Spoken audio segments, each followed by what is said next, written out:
wararka ciyaarahana waxaa ka mid ah waxaa jira kulan aad u xiiso badan waxaa madaxa iskula jira wadamada Senegal iyo Burkina Faso kuwaas oo ciyaaraya semifinalka koobka qaaradda Midowga Afrika waa kulan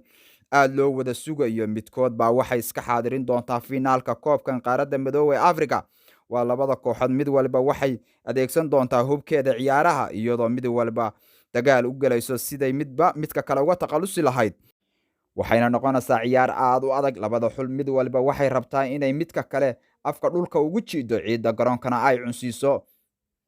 haddaba indhaha caalamka ayaa caawa waxay si weyn u eegi doonaan gool magafaha Liverpool Mane sidoo kale ninkan kubaddu ciyaar ku dhaafin ee goolkiibarka uga ciyaara Chelsea ee kuna soo guuleystay UEFA Champions League kaasoo loo badinayo inuu ku darsado koobka qaaradda Midowga Afrika waa ninka loo yaqaan Mehdi Gacmo Dahable kaasoo isaguna ka ciyaari doona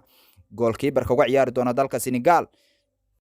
haddaba daawadayaa caawa afka ciidda loo dari doonaa lagana badin doonaa